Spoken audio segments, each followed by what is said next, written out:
الحمد لله الذي خلق الإنسان وآتاه العلم وعلمه البيان،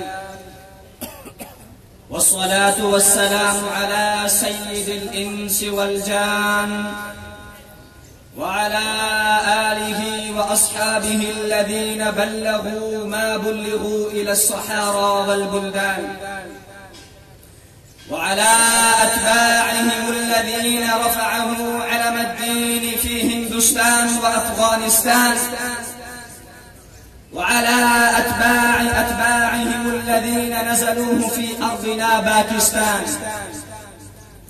أما بعد، فقد قال الله تبارك وتعالى في القرآن المجيد والفرقان الحميد بعد أعوذ بالله من الشيطان الرجيم: بسم الله الرحمن الرحيم. إنا أنزلناه قرآنا عربيا. صدق الله العظيم وبلغنا رسوله النبي الكريم.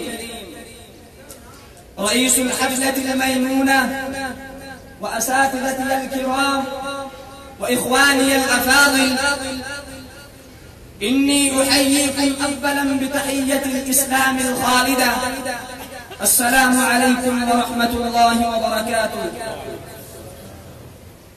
أيها المستمعون الكرام، إني أسعد أمام هذه المجموعة الطيبة من الضيوف المبجلين والأساتذة الأجلة والطلاب الأعزة والآخرين من رجال العلم والدعوة والإرشاد بإلقاء كلمة وجيزة حول موضوع فضل اللغة العربية وخطورتها.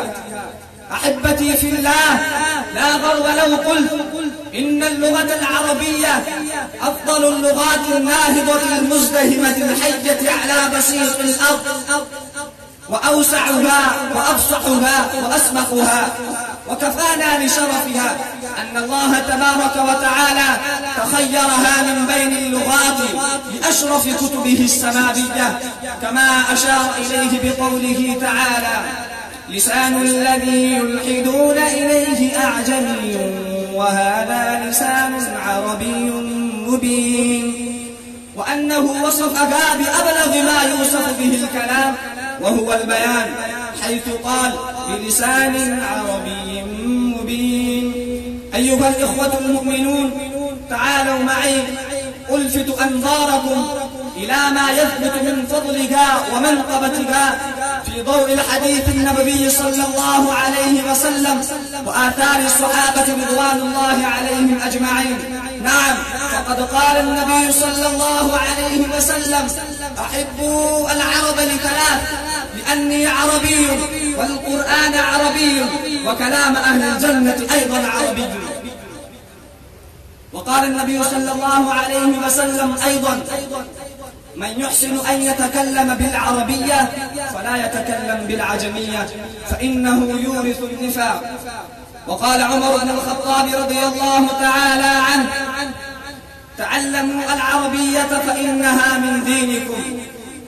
فيا سبحان الله، ما أحسن قدر هذه اللغة وشأنها.